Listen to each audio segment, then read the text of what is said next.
Hello students. तो फिर से स्वागत है आपका IIM करियर इंस्टीट्यूट में। तो लास्ट टॉपिक में हमने क्या पढ़ा था? नर्वस सिस्टम के बारे में पढ़ा था और एंडोक्राइन के बारे में पढ़ा था। दोनों में डिफरेंस क्या थे। फिर हार्मोन के बारे में पढ़ा था कि हार्मोन की डिस्कवरी किसने की थी और किस प्रकार से डिस्कवरी हुई थी। ठीक है, स्टार्लिंग ने की थी। इसके बारे में हमने ये पढ़ लिया था। एक बार जल्दी से देख लीजिए, परिचय पढ़ा था। उसके बाद एंडोक्राइन और नर्वस सिस्टम में अंतर पढ़े, ग्रंथियों के प्रकार पढ़े थे। इसके बाद हमने क्या पढ़ा? शरीर की सबसे बड़ी ग्रंथि के बारे में। फिर हार्मोन के बारे में पढ़ा कि रासायनिक क्या होते हैं, संदेशवाहक होते हैं। हार्मोन का नाम किसने दिया था? स्टार्लिंग ने दिया था। इसके बाद हार्मोन की विशेषताएं थी कि ये क्या होते हैं, जैव रासायनिक होते हैं, अप्रतिजैनिक होते हैं। इसके बारे में सारी चीजें पढ़ी थी। और उसके बाद हमने पढ़ा कि हार्मोन क्या होते हैं, प्रोटीन के बने होते हैं। ठीक है, अब आता है हमारे पास डेफिनेशन ऑफ हार्मोन। एक्चुअली में अगर डेफिनेशन की बात की जाए तो टोटल 3 डेफिनेशन है। कितनी डेफिनेशन है? 3। अब 3 कैसी है? एक तो प्राचीन डेफिनेशन है। क्या है प्राचीन डेफिनेशन? प्राचीन डेफिनेशन ये होती है कि हार्मोन क्या होते हैं, रासायनिक संदेशवाहक होते हैं जो अंतःस्रावी ग्रंथियों द्वारा क्या होते हैं, स्रावित होते हैं। ये बिल्कुल सिंपल से सिंपल डेफिनेशन है। सिंपल से सिंपल डेफिनेशन है। क्या होती है? हार्मोन की। यानी सबसे पहले हम लिख लेते हैं यहाँ पर, ये प्राचीन है। किस कब की है? प्राचीन। ठीक है, प्राचीन भारत की, प्राचीन विश्व की मतलब। ठीक है, अब प्राचीन मतलब हमारे पास सबसे पहला आता है, ये क्या होती है? हार्मोन रासायनिक संदेशवाहक होते हैं। क्या होते हैं? रासायनिक संदेशवाहक होते हैं। संदेश वाहक होते हैं जो कहां से स्रावित होते हैं? अंतःस्रावी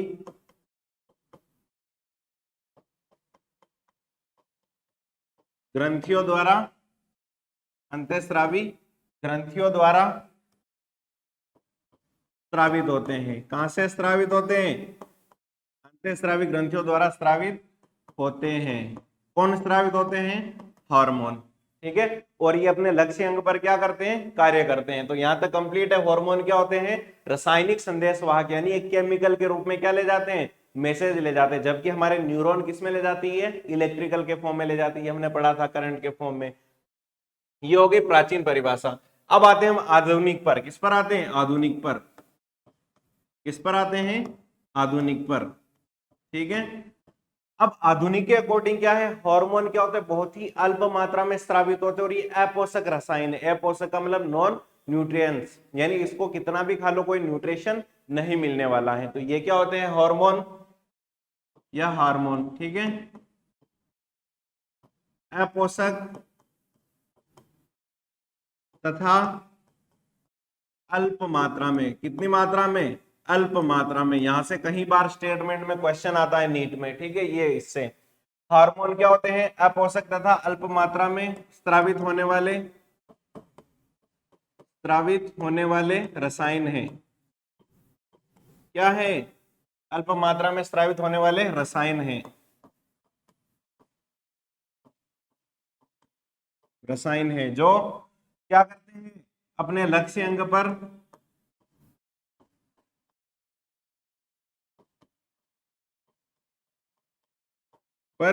कार्य करते हैं।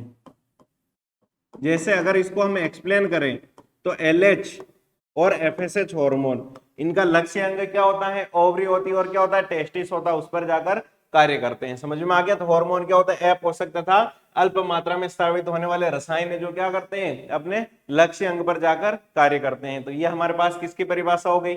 आधुनिक परिभाषा हो गई। Very good. अब नेक्स्ट आते हैं हम, ध्यान रखना क्या होती है, एक और परिभाषा आती है जिसके अंदर मतलब संगठित और असंगठित अंतःस्रावी ग्रंथियों द्वारा स्रावित होने वाले रसायन क्या कहलाते हैं? हार्मोन कहलाते हैं। क्या कहलाते हैं? संगठित तथा असंगठित अंतःस्रावी ग्रंथियों द्वारा स्रावित होने वाले क्या होने वाले? स्रावित होने वाले रसायन क्या कहलाते हैं? हार्मोन कहलाते हैं। क्या कहलाते हैं? हार्मोन कहलाते हैं। चलिए जी, वेरी गुड। ठीक है, यानी संगठित और असंगठित ग्रंथियों से स्रावित होने वाले रसायन क्या कहलाते हैं? हार्मोन कहलाते हैं। क्या कहलाते हैं? हार्मोन कहलाते हैं। और ये अपने लक्ष्य अंग पर जाकर क्या करते हैं? काम करते रहते हैं बेचारे। ठीक है, तो ये हमारे पास प्राचीन हो गई। ठीक है, इसके अलावा क्या हो गई? आधुनिक हो गई। ठीक है, और इसके अलावा क्या हो गई हमारे पास? संगठित और असंगठित हो गई। समझ में आ गया? अब नेक्स्ट आता है हमारे पास नेचर ऑफ हार्मोन, यानी नेचर कैसा होता है हार्मोन का। तो हमने पढ़ा कि कुछ हार्मोन प्रोटीन होते हैं, कुछ हार्मोन किसके बने होते हैं हमारे पास? वसा के बने होते हैं, और कुछ स्टेरॉइड होते हैं, नॉन स्टेरॉइड होते हैं। इसके बारे में हम पढ़ने वाले हैं। ठीक है, तो चलिए नेक्स्ट, इसको हम वैसे भी लिख सकते हैं प्राचीन। ठीक है, प्राचीन दोनों सही है। ठीक है, तो प्राचीन ऐसे भी लिख सकते हैं और ऐसे भी लिख सकते हैं। ठीक है, अब नेक्स्ट देखिए, अब नेचर ऑफ हार्मोन आता है हमारे पास कि हार्मोन के कौन कौन से नेचर होते हैं। तो अब नेचर में सबसे पहले क्या होता है? Protein hormone. कौन से hormone? Protein hormone. Protein hormone. अब ये प्रोटीन हार्मोन क्या है? इनमें सबसे पहले आता है हमारे पास कौन सा? एमिनो एसिड वाले। कौन से आते हैं? एमिनो एसिड वाले। इसको याद रखने की सबसे अच्छी तरीके हमारे पास कौन सा? 10 से याद रखना है। किससे याद रखना है? 10 से। TAN, TAN। ठीक है, अब 10 से। टी का मतलब कि क्या हो गया यहाँ पर? थायरोक्सिन हो गया। क्या हो गया? थायरोक्सिन। थायरोक्सिन। इसके अलावा ऐसे क्या हो गया? Epinephrine, epinephrine. और इसके अलावा कौन सा आ गया? नॉर एपिनेफ्रिन या नॉन एपिनेफ्रिन। Non epinephrine. समझ में आया नहीं है? ठीक है, यानी एमिनो एसिड क्या होते हैं? सबसे पहले थायरोक्सिन, एपिनेफ्रिन और नॉन एपिनेफ्रिन किसके एग्जांपल है हमारे पास? ठीक है, एमिनो एसिड के। उसके बाद आते हैं हमारे पास सेकंड, जो किसके बने होते हैं? मोनोपेप्टाइड, यानी लघु पेप्टाइड के। किसके बने होते हैं? मोनोपेप्टाइड। किसके बने होते हैं? मोनोपेप्टाइड के। अब मोनोपेप्टाइड से कौन कौन बनते हैं इसको याद रखना है हमें। वोम से। किससे याद रखना है? वोम से। VOM। किससे याद रखना है? VOM। वी का मतलब कि क्या हो जाएगा यहाँ पर? वेसोप्रेसिन। बिल्कुल सही, वेसोप्रेसिन। वेसोप्रेसिन, क्या बात है। ठीक है, ओ से क्या हो जाएगा? ऑक्सीटोसिन। क्या हो जाएगा? ऑक्सीटोसिन। गजब। ठीक है, और एम से क्या हो जाएगा? मेलेनोसाइट। क्या हो जाएगा? मेलेनोसाइट। क्या हो जाएगा हमारे पास? मेलेनोसाइट। मेलेनोसाइट, बिल्कुल सही। ठीक है, यानी वेसोप्रेसिन हो जाएगा, ऑक्सीटोसिन हो जाएगा, और कौन सा हो जाएगा? मेलेनोसाइट हो जाएगा। इसके बाद अब हमारे पास आएगा कौन सा? थर्ड। ठीक है, थर्ड में आएगा कौन सा? Large peptide. कौन सा आएगा? लार्ज पेप्टाइड, यानी बड़ी श्रृंखला। लार्ज पेप्टाइड यानी सारे के सारे प्रोटीन है। ठीक है, अब लार्ज पेप्टाइड में हमारे पास कौन कौन आएगा? सबसे पहले आएगा कौन? लार्ज पेप्टाइड में सबसे पहले आएगा कौन? PITSA। किससे आएगा? PIT और A। ठीक है, वेरी गुड। अब P से आता है हमारे पास कौन सा? पैराथायरॉइड। कौन सा आएगा? पिताजी से, यानी पैराथायरॉइड। पैराथायरॉइड कौन सा आएगा? पैराथायरॉइड। आई से कौन सा आ जाएगा? अरे एक ही तो हार्मोन, इंसुलिन। कौन सा आ जाएगा? इंसुलिन। ठीक है, और टी से TCT, यानी थायरोकैल्सिटोनिन। और ऐसे कौन सा हो जाएगा हमारे पास? ACTH। कौन सा हो जाएगा? ACTH, कॉर्टिकोट्रोपिक। चलिए, बहुत गजब। ठीक है, तो ये हो गया हमारे पास एमिनो एसिड, मोनोपेप्टाइड, लार्ज पेप्टाइड। यहां तक कंप्लीट हो गया। इसके बाद आता है हमारे पास कौन से? ग्लाइकोप्रोटीन के बने हार्मोन। कौन से आते हैं? ग्लाइकोप्रोटीन के बने हार्मोन। इसको थोड़ा अलग कलर से ले तो हम इससे ले सकते हैं। ठीक है, ये कलर कंप्लीट दिखाई देगा, थोड़ा कम दिखाई देगा। इसको हम ले लेते हैं किससे? ग्लाइकोप्रोटीन। ठीक है, ग्लाइकोप्रोटीन, ग्लाइकोप्रोटीन से। अब अगर हम ग्लाइकोप्रोटीन में बात करते हैं तो ग्लाइकोप्रोटीन में सबसे पहले कौन सा था हमारे पास? LH, luteinizing hormone, follicle stimulating hormone और थायराइड स्टिमुलेटिंग हार्मोन TSH। ये तीनों किसके बने होते हैं? ग्लाइकोप्रोटीन के बने होते हैं। किसके बने होते हैं? ग्लाइकोप्रोटीन के। चलिए, अब नेक्स्ट आते हैं हम थर्ड। थर्ड आते हैं हम किसके ऊपर? स्टेरॉइड के ऊपर। किसके ऊपर आते हैं? स्टेरॉइड के ऊपर। ठीक है, अब स्टेरॉइड में हमारे पास कौन कौन आ जाएगा बताइए? सबसे पहला आ जाएगा कौन? ईस्ट्रोजन। कौन आ जाएगा? ईस्ट्रोजन। कौन आ जाएगा? ईस्ट्रोजन। उसके बाद आ जाएगा कौन? प्रोजेस्टेरोन। प्रोजेस्टेरोन। ठीक है, ईस्ट्रोजन और प्रोजेस्टेरोन।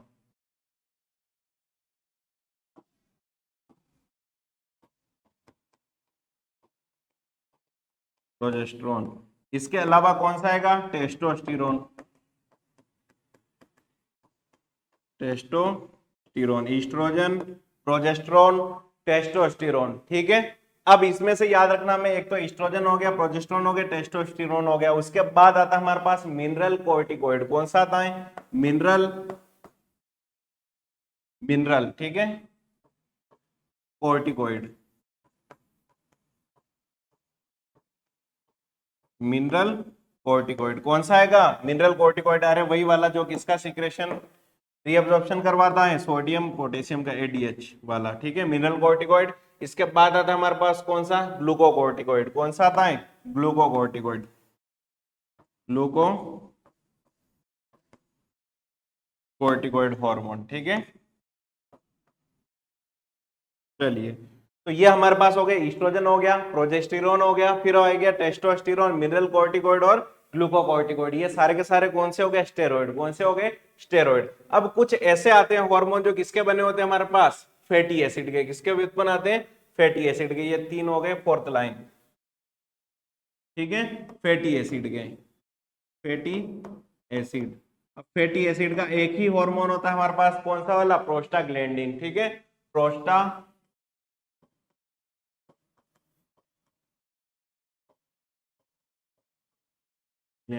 ठीक है, प्रोस्टाग्लैंडिन। ये वाला हार्मोन किससे सीक्रेशन होता है हमारे पास? स्पर्म में भी कुछ अमाउंट में होता है। ठीक है, इसके बारे में हम आगे पढ़ने वाले हैं। तो फैटी एसिड होता है प्रोस्टाग्लैंडिन। यहां तक कंप्लीट। इसके बाद आता है हमारे पास कुछ, एक कई बार कुछ क्वेश्चन पूछ लिए जाते हैं, कौन सा? जैसे टायरोसिन के व्युत्पन्न। किसके? टायरोसिन के व्युत्पन्न। टायरोसिन के व्युत्पन्न। अब टायरोसिन के व्युत्पन्न हार्मोन कौन कौन से होते हैं बताइए? तो टायरोसिन के व्युत्पन्न कौन से होते हैं? सबसे पहला आता हमारे पास कौन सा?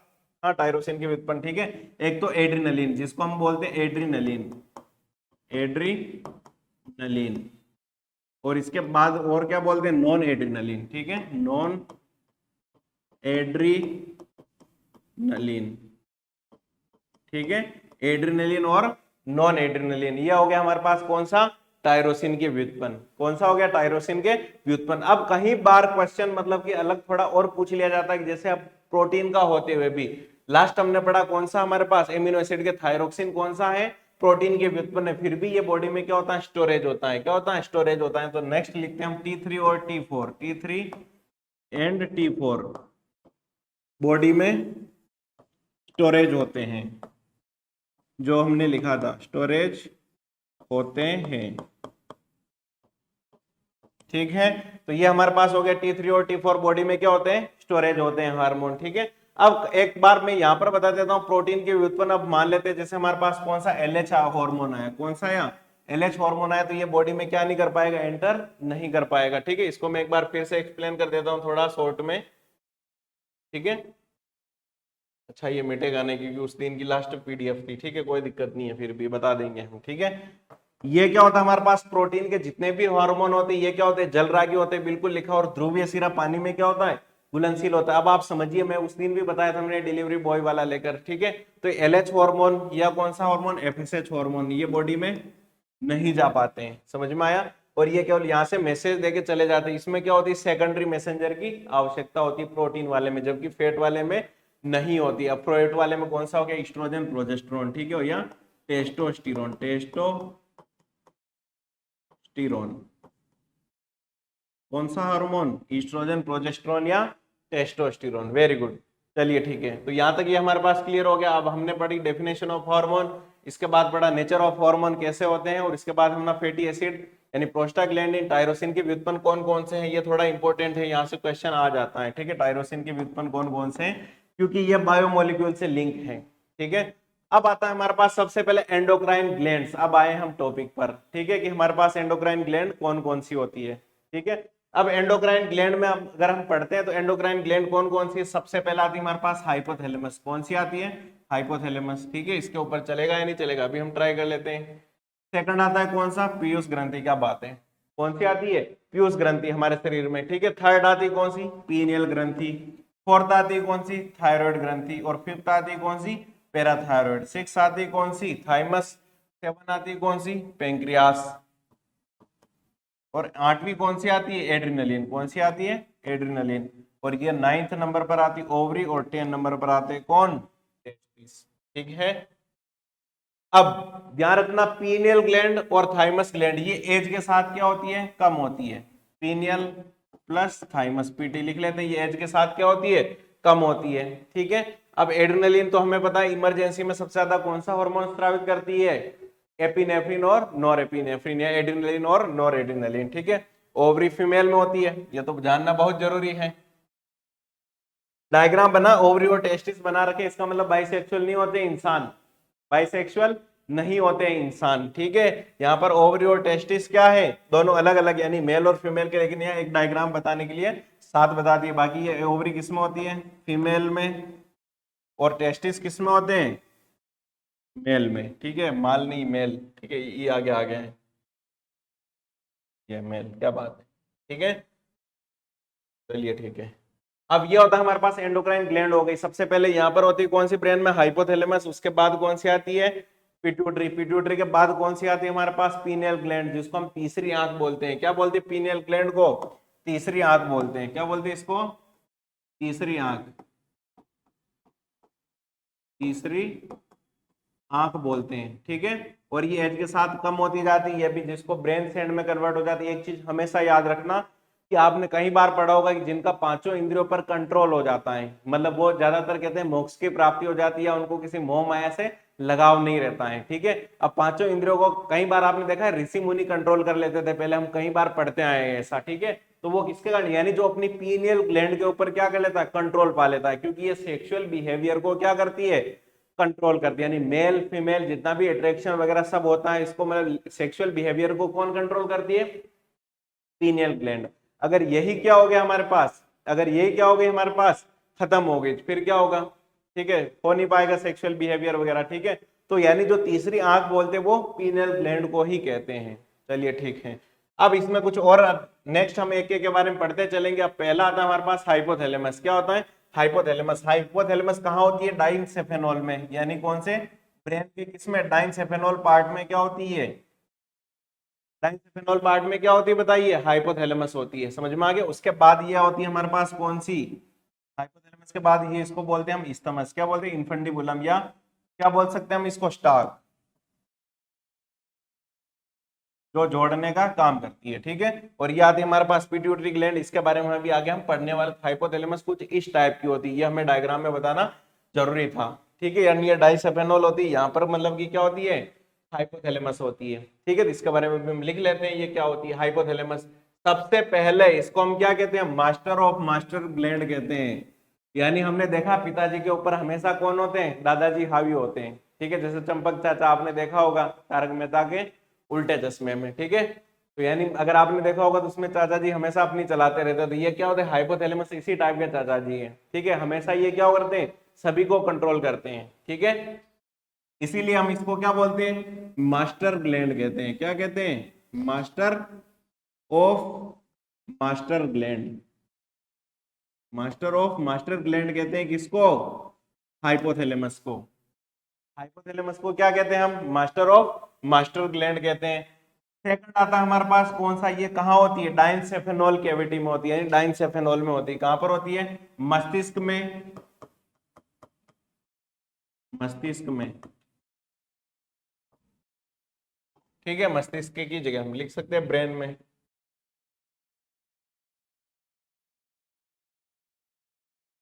ब्रेन में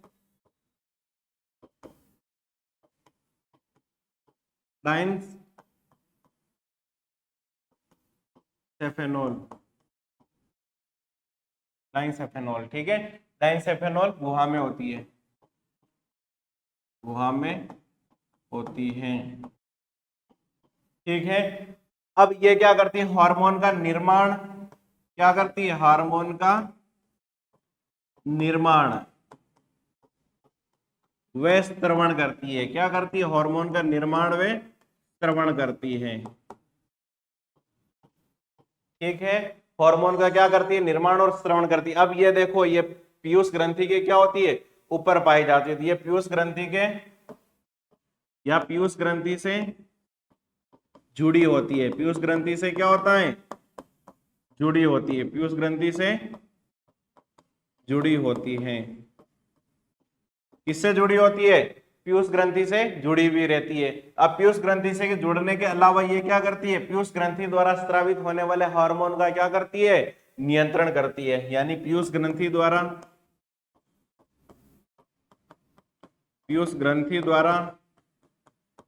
स्रावित होने वाले पीयूष ग्रंथि द्वारा स्रावित होने वाले हार्मोन का क्या करती है, नियंत्रण करती है। क्या करती है, नियंत्रण करती है। ठीक है, लेकिन यहां पर एक एक्सेप्शन है, ध्यान रखना कि ये क्या करती है, पश्च पीयूष ग्रंथि को पूरी तरीके से, पश्च पीयूष ग्रंथि के सारे हार्मोन का क्या करती है, निर्माण करती है। ठीक है, यानी पश्च पीयूष ग्रंथि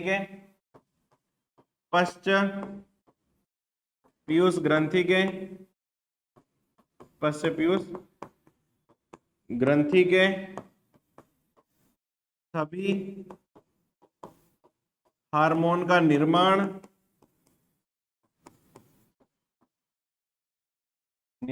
ठीक है,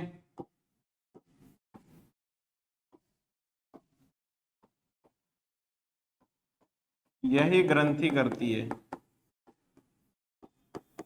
और उनको कंट्रोल भी करती है। इसके बारे में अभी आगे हम पढ़ने वाले हैं। ठीक है, अब इसके बारे में हमने पढ़ लिया। मास्टर ग्लैंड होती है और ये क्या करती है, ब्रेन में डाइनसेफेनॉल गुहा में होती है और ये क्या करती है, हार्मोन का निर्माण में श्रवण करती है। पीयूष ग्रंथि से क्या होती है, जुड़ी हुई होती है और पीयूष ग्रंथि द्वारा स्रावित होने वाले हार्मोन का क्या करती है, नियंत्रण करती है। और पश्च पीयूष ग्रंथि के सभी हार्मोन का क्या करती है, निर्माण यही ग्रंथि करती है। यानी पश्च पीयूष ग्रंथि को इसीलिए हम क्या नहीं मानते, ट्रू एंडोक्राइन ग्लैंड नहीं मानते हैं। उसका रीजन आगे हम अभी लिखने वाले हैं। तो यहां तक कोई दिक्कत है आपको, एक बार फिर से देख लीजिए। हाइपोथैलेमस होती है, इसको मास्टर ग्लैंड कहते हैं। ठीक है, डाइनसेफेनॉल कैविटी में होती है और ये किससे, स्टॉक द्वारा किससे जुड़ी होती है, स्टॉक द्वारा एंटी पिट्यूटरी और पोस्टीरियर पिट्यूटरी, यानी कंप्लीटली पीयूष ग्रंथि से जुड़ी हुई रहती है। अभी इसका हम कंप्लीट डायग्राम भी बनाएंगे। अब आता है हमारे पास सेवंत। ठीक है, यह 2 प्रकार के हार्मोन का स्रवण करती है। कितने प्रकार का, 2 प्रकार का। यह है 2 प्रकार के हार्मोन का स्रवण करती है।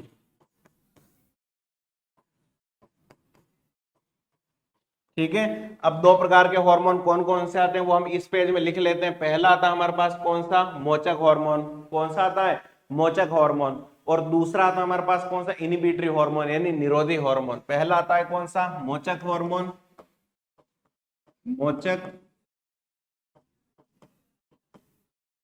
ठीक है। और सेकंड कौन सा आता है, इनिबिटरी हार्मोन यानी रोधी हार्मोन या निरोधी हार्मोन, या इसको हम कह सकते हैं रोधी हार्मोन, रोधी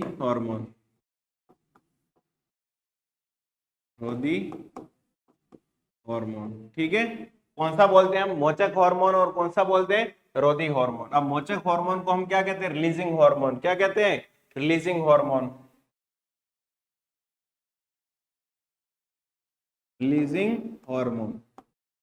ओके। और इसको हम क्या कहते हैं, इनहिबिटरी हार्मोन। क्या कहते हैं, इनहिबिटरी हार्मोन। चलिए, वेरी गुड। ठीक है, इनहिबिटरी हार्मोन। ठीक है, अब सबसे पहले मोचक हार्मोन यानी ये हार्मोन को क्या करवाती है, रिलीज करवाने वाले हार्मोन का श्रवण करती है। मोचक हार्मोन यानी जो हार्मोन का क्या करवाते हैं, जो हार्मोन को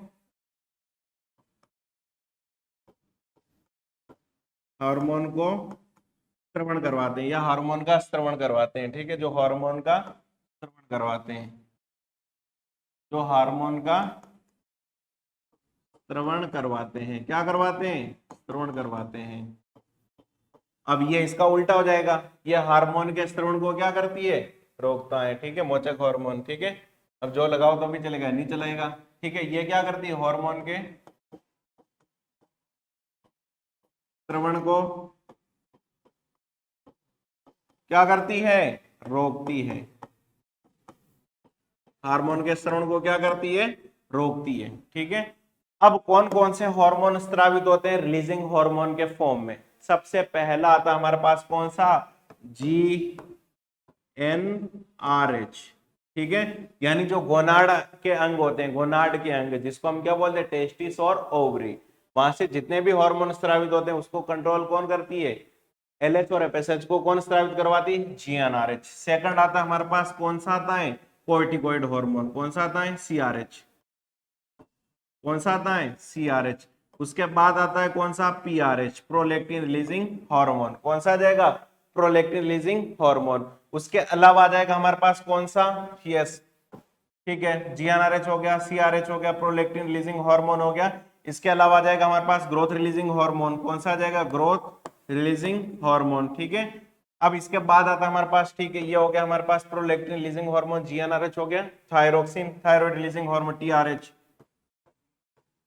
थायराइड रिलीजिंग हार्मोन। ये सारे के सारे किसके द्वारा स्रावित होते हैं? मोचक हार्मोन। समझ में आ गया? यानी ये सारे के सारे हार्मोन को रिलीज करवाते हैं। जैसे ये करवाता है किसको? LH और FSH को। ठीक है, CRH corticoid, glucocorticoid plus mineral corticoid. ठीक है, अब इसके अलावा मेलानोसाइट रिलीजिंग हार्मोन का भी करवाता है MRH,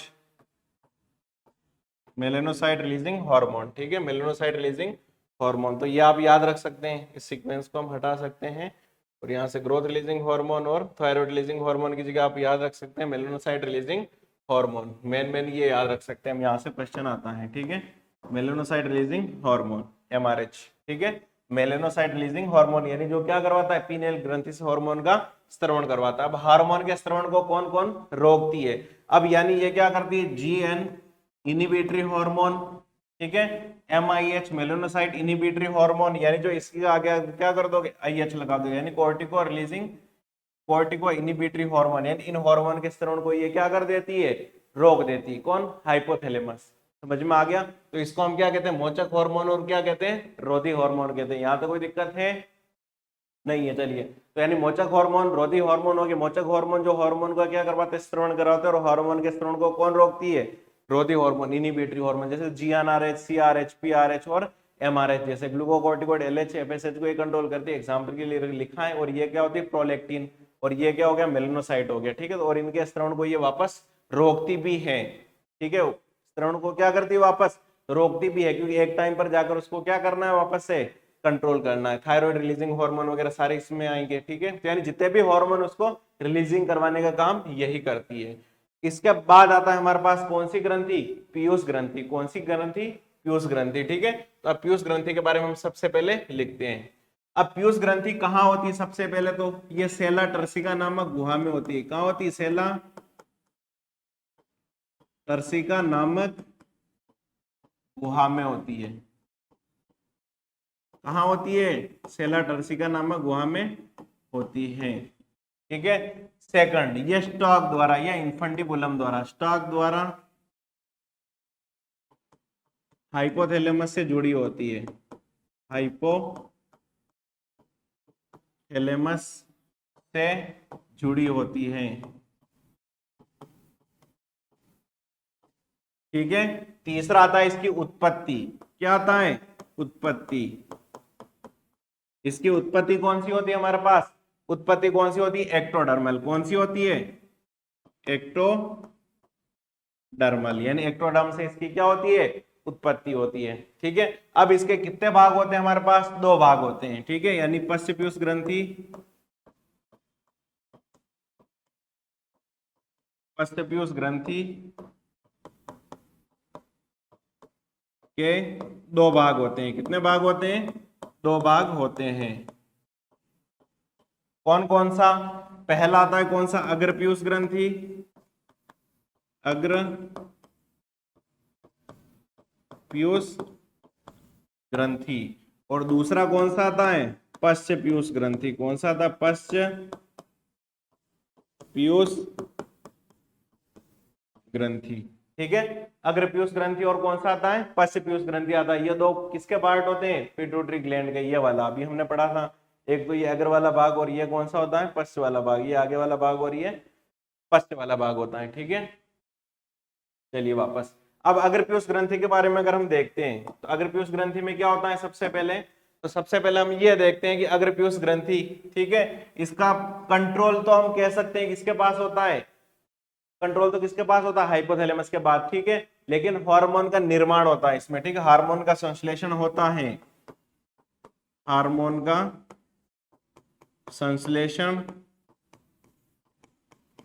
होता है। और इसके अंदर पश्च पीयूष में क्या होता है, हार्मोन का संश्लेषण नहीं होता है, हार्मोन का संश्लेषण नहीं होता है, हार्मोन का संश्लेषण नहीं होता है, किसमें नहीं होता है, पश्च पीयूष ग्रंथि में, ठीक है। ये सेलेटर इसी का नाम गुहा में होती है, स्टॉक द्वारा किसी हाइपोथैलेमस से जुड़ी होती है, उसकी उत्पत्ति एक्टोडर्मल होती है। पश्च पीयूष ग्रंथि के कितने भाग होते हैं, दो भाग होते हैं, पहला अग्रपीयूष ग्रंथि और कौन सा आता है, पश्च पीयूष ग्रंथि, ठीक है। अब इसका हम डायग्राम देख लेते हैं, पिट्यूटरी ग्लैंड किस टाइप की होती है इसके बारे में, ठीक है। तो सबसे पहले हम एक इस टाइप का डायग्राम बनाते हैं, वो डायग्राम देख लीजिए आप, ठीक है। ये सबसे पहले अगर हम बना लेते हैं, ये कौन सा हमारे पास हाइपोथैलेमस है, क्या है, हाइपोथैलेमस है। अब हाइपोथैलेमस के बाद यहां पर हम बना लेते हैं कौन सी, हाइपोथैलेमस के बाद कौन सी बना लेते हैं हम, पीयूष ग्रंथि, ठीक है। थोड़ा अच्छे से बनाते हैं, हाँ, बहुत ही प्यारा डायग्राम बनने वाला है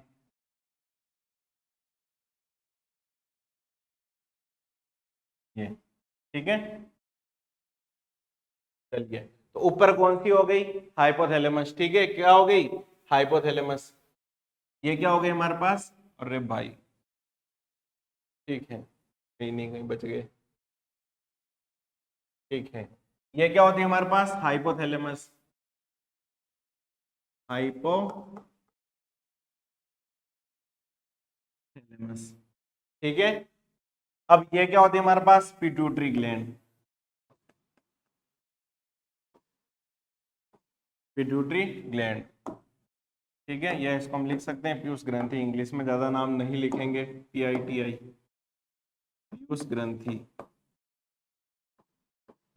पीयूष ग्रंथि, ठीक है। अब आता है हमारे पास ये जिसको जुड़ा है पार्ट, इसको हम कहते हैं स्टार्क, क्या कहते हैं, स्टार्क, या इसी को हम कहते हैं इन्फंडिबुलम, इन्फंडिबुलम, ठीक है, रहने दीजिए। क्या कहते हैं, या क्या कहते हैं, इन्फंडिबुलम कहते हैं, जो ऑलरेडी हम यहाँ लिख चुके हैं, ठीक है, ये वाला रीजन, ताकि क्या कह सकते हैं इसको, इन्फंडिबुलम कह सकते हैं। अब ये वाला देखिए, अगर इसको यहाँ से हम डिवाइड करें तो ऐसे दो भाग में बढ़ जाएगी, कितने भाग में बढ़ जाएगी, दो भाग में, ठीक है। अब पहला वाला जो हमारे पास आएगा, ये क्या आएगा, अग्रपीयूष ग्रंथि, क्या आएगा, अग्रपीयूष ग्रंथि, अग्रपीयूष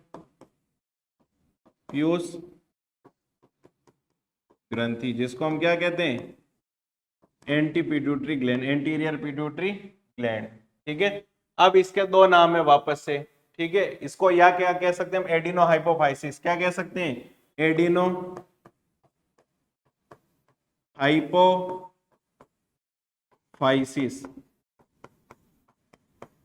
क्या कह सकते हैं, एडिनो हाइपोफाइसिस, समझ में आ गया। और इसको हम क्या कहते हैं, पश्च पीयूष ग्रंथि, क्या कहते हैं, पश्च पीयूष ग्रंथि,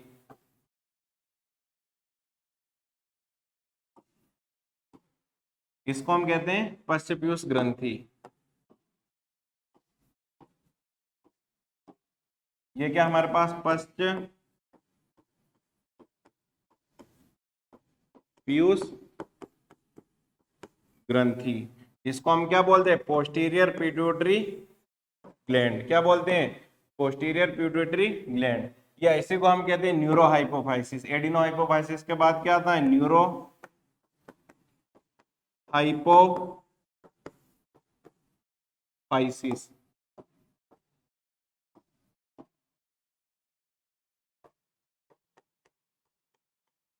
एडिनो हाइपोफाइसिस के बाद क्या आता है, न्यूरो हाइपोफाइसिस, ठीक है। एडिनो हाइपोफाइसिस के बाद क्या आएगा हमारे पास, न्यूरो हाइपोफाइसिस।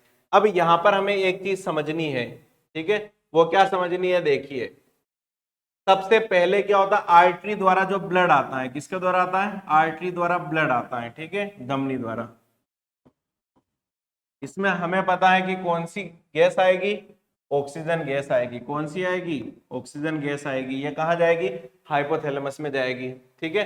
अब हाइपोथैलेमस में हमें पता है कि हाइपोथैलेमस में जाने के बाद क्या होगा, तो क्या होगा वो देखिए। ठीक है, इसको हम कौन से बनाए, इसी से बनाते हैं। ठीक है, ठीक है।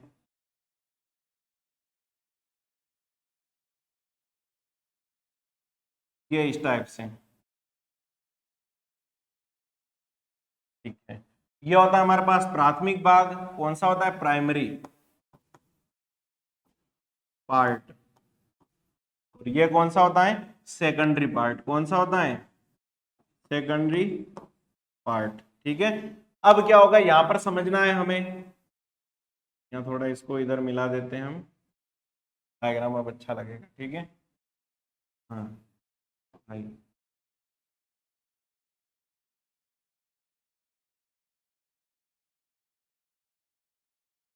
ये वाला अगर आप डायग्राम देख पा रहे हैं, ये वाला, ठीक है, तो यहां से देखिए जुड़ी हुई है। ठीक है, तो ऐसा डायग्राम हम बना रहे हैं। ठीक है, तो सबसे पहला था हमारे पास प्राइमरी पार्ट, और ये कौन सा हो गया? सेकेंडरी पार्ट हो गया। कौन सा हो गया? सेकेंडरी पार्ट हो गया। ठीक है, ये कौन सा हो गया हमारे पास? सेकेंडरी पार्ट हो गया।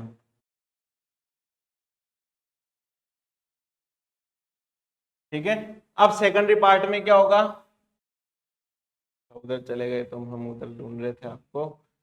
अब क्या होगा समझिए, अगर यहाँ पर ऑक्सीजन जाएगी, क्या जाएगी? ऑक्सीजन आएगी, तो अंदर कौन आएगी? CO2 प्लस इसके साथ आएंगे हार्मोन। कौन आएंगे? हार्मोन आएंगे। समझ में आया नहीं है? अब यहां पर वापस कौन रिलीज हो जाएंगे? हार्मोन रिलीज हो जाएंगे। कौन रिलीज हो जाएंगे? हार्मोन रिलीज हो जाएंगे। समझ में आया? ठीक है, तो ये इसको हम बोलते हैं पोर्टल वेन। क्या बोलते हैं? Portal vein. पोर्टल वेन, यानी इसको हम कहते हैं निवाहिका सिरा। ये इंपॉर्टेंट है। ठीक है, अब देखिए अगर पीयूष ग्रंथि वो सीधी की सीधी किससे ऐड है? पोर्टल वेन से ऐड है। किससे ऐड है? पोर्टल वेन से। और जो पश्च पीयूष ग्रंथि है, वो पश्च पीयूष ग्रंथि सीधी की सीधी कंट्रोल रहती है किसके द्वारा? न्यूरॉन द्वारा। किसके द्वारा रहती है कंट्रोल? न्यूरॉन द्वारा। यहां पर दो न्यूरॉन होती है इस टाइप की,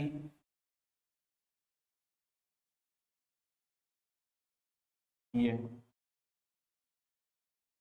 दो न्यूरॉन होती है। ये इसको क्या करती है? कंट्रोल भी करती है, हार्मोन का स्रवण भी करती है, और क्या करती है? फॉर्मेशन भी करती है। ठीक है, ये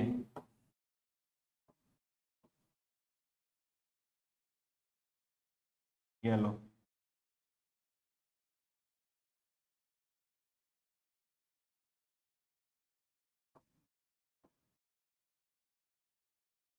यस। यानी ये क्या होती है हमारे पास? इसके भी नाम होता है। इसका होता है PVN।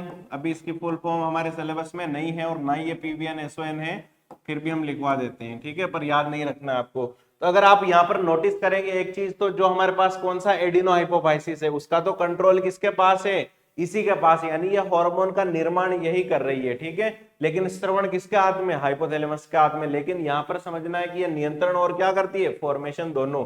यानी पश्च पीयूष ग्रंथि को क्या करती है? नियंत्रण और समन्वय दोनों काम करती है। ठीक है, अब आता है हमारे पास इसका एक और नाम होता है, इसको हम कहते हैं पार्स डिस्टेलिस। क्या कहते हैं? Pars distalis. क्या कहते हैं इसको? पार्स डिस्टेलिस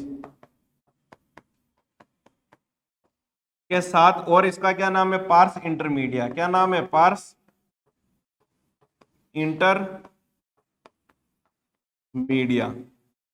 ठीक है, इंटरमीडिया।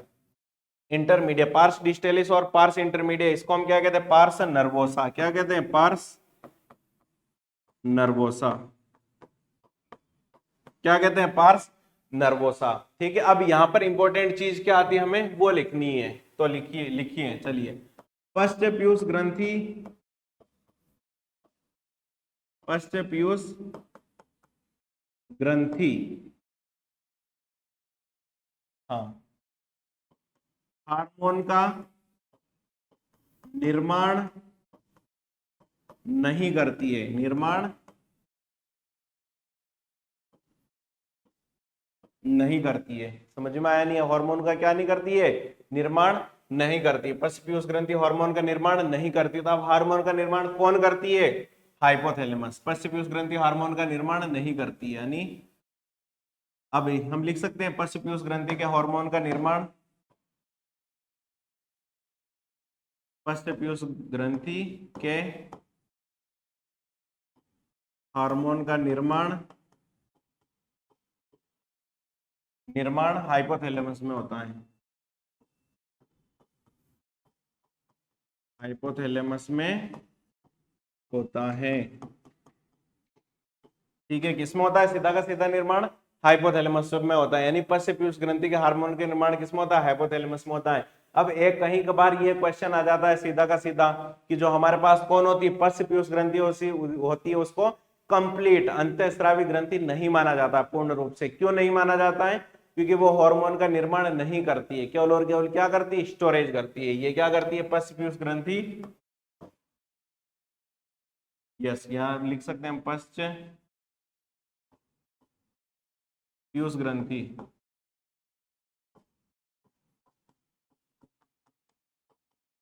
पश्चपीयूष ग्रंथि हार्मोन का क्या करती है? संग्रह करती है। पश्चपीयूष ग्रंथि हार्मोन का संग्रह करती है। चलिए, यहां तो कोई दिक्कत है? तो नेक्स्ट अब हम पढ़ने वाले अग्रपीयूष ग्रंथि द्वारा कौन कौन से हार्मोन स्रावित होते हैं और पश्चपीयूष ग्रंथि द्वारा कौन कौन से हार्मोन होते हैं। तो पहला लिखते हैं हम कौन सा? अग्रपीयूष ग्रंथि, अग्रपीयूष ग्रंथि। और सेकंड लिखते हैं हम कौन सा? पश्चपीयूष ग्रंथि। ठीक है, अग्रपीयूष ग्रंथि और कौन सा आता है? पश्चपीयूष ग्रंथि। तो अग्रपीयूष ग्रंथि द्वारा कौन कौन सा होता है? LH होता है, FSH होता है, ACTH होता है, और कौन सा होता है? थायराइड स्टिमुलेटिंग हार्मोन होता है, मेलेनोसाइट स्टिमुलेटिंग हार्मोन होता है। ठीक है, इसके बाद हमारे पास कौन सा? प्रोलैक्टिन रिलीजिंग हार्मोन, यानी इसको हम क्या कह सकते हैं? प्रोलैक्टिन हार्मोन, प्रोलैक्टिन PRL का। ठीक है, कौन सा होता है? PRL यानी प्रोलैक्टिन हार्मोन, यानी LH, FSH, ACTH, TSH, MSH और प्रोलैक्टिन का होता है। और पश्चपीयूष ग्रंथि द्वारा कौन सा हार्मोन होता है? एक तो होता है हमारे पास एक ऑक्सीटोसिन, कौन सा होता है? ऑक्सीटोसिन। और सेकंड होता है ADH, एंटी डायूरेटिक हार्मोन। अब ये क्या करवाता है? रिलीजिंग ऑफ मिल्क, यानी मिल्क रिलीज करवाता है, मिल्क रिलीज। और ये क्या करवाता है? Milk formation. क्या करवाता है? Milk formation. ठीक है, तो अब ये हो गया हमारे पास अग्रपीयूष ग्रंथि द्वारा कौन कौन से स्रावित होते हैं और पश्चपीयूष ग्रंथि द्वारा कौन कौन स्रावित होते हैं। अब हम नेक्स्ट लेक्चर में क्या करेंगे? इन सभी के बारे में पढ़ने वाले हैं। ठीक है, कि कौन सा हार्मोन क्या काम करता है। जैसे अब इसमें एक और हमने लिखा ही नहीं, जहां से स्टार्ट करना है, कौन सा? Growth hormone. तो अब हम लिखेंगे ग्रोथ हार्मोन कहां से मतलब कि स्रावित होता है, क्या काम करता है, सारा का सारा। ठीक है, अब हम ये लिखते हैं इसमें पहला, जैसे पहला कौन सा था हमारे पास? Growth hormone. क्या आता है? Growth hormone. इसको हम क्या कहते हैं? वृद्धि हार्मोन कहते हैं। क्या कहते हैं हम? वृद्धि हार्मोन कहते हैं, वृद्धि हार्मोन कहते हैं। ठीक है, अब ये सोमेटोट्रोपिक कोशिका द्वारा क्या होता है? रिलीज होता है। किसके द्वारा होता है? सोमेटोट्रोपिक कोशिका द्वारा रिलीज होता है, सोमेटोट्रोपिक